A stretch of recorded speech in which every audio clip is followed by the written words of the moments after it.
There's been a lot of attention on healthcare in the Northwest Territories recently. Doctors have been saying staff shortages are creating a crisis. Just weeks ago, the N.W.T Medical Association warned that the ER in Yellowknife could close sometime this month.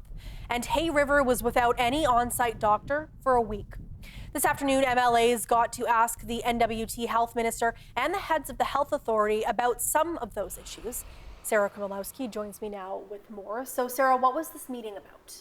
So this was a meeting of a standing committee. It was a regularly scheduled meeting where the N.W.T Health Authority's public administrator was presenting about the work that he's doing to improve the N.W.T healthcare system.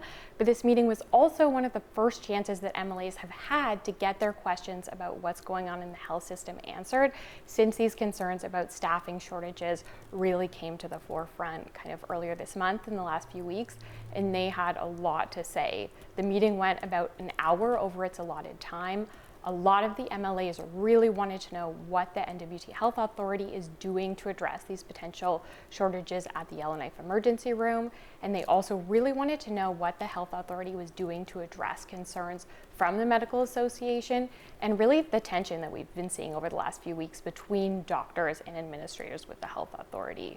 Here's Frame Lake MLA Julian Morris asking a question about this. Why do we continue to hear from practitioners that they feel they're not being listened to and that the system is not responding to their concerns? It's a mystery to me. And the reason I say that, and I don't mean to be flippant, but I want to say that I've been meeting on a regular basis with the association. These matters have been raised. There's an open opportunity to raise the matters with administration present.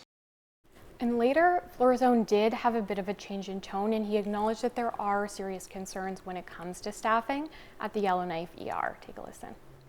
When we say the emergency room will not close, the reason why we have staffing this weekend in that emergency department is because of the goodwill of the emergency room doctors and the staff who have canceled their plans, who have adjusted, and we continue to do this time and time again, is have them adjust their plans to be able to accommodate our ability to maintain service. But many of the MLAs, especially those from Yellowknife, were really pushing for more concrete commitments to give frontline staff, more support. Yeah, Sarah, it seemed like definitely a lot of the N.W.T MLAs weren't too happy with the health authority during this meeting. Tell me a little bit more about the conversations that were being had. Absolutely. There was definitely some frustration for sure and some tension between the MLAs and the health minister and the public administrator who were answering questions. But there was also some good news and good feedback from MLAs. One of the things that Florizone really highlighted in his presentation is that in his role, he really wants to focus on small communities. He spoke a lot about how he's been working hard to engage with leaders in more remote regions of the territory. And he spoke specifically, told a story about visiting a health cabin in Jean Marie River, and basically how seeing that, he said that this shouldn't be happening in Canada. That's what he said, direct quote. And he says that really getting those people in communities like Jean Marie River better care closer to home will be his #1 priority as public administrator for the health authority. And that was something that MLAs from smaller communities said that they were really happy to hear. And Toledo MLA Jane Whalen Armstrong also thanked the health minister for advocating for that as well. For a long time, we feel like small communities were forgotten. Nobody listens to us, So I am very grateful, thankful that, Minister is from a region where she's surrounded by small communities that have, is going through the same experience as all these other small communities with limited access to health care.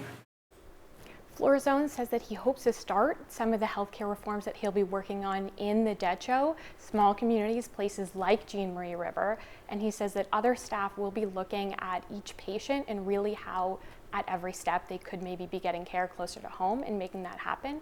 He also says that he's going to keep meeting with the Medical Association and staff to address their concerns. Okay, thank you so much, Sarah. That's the CBC's Sarah Krymalowski reporting live tonight.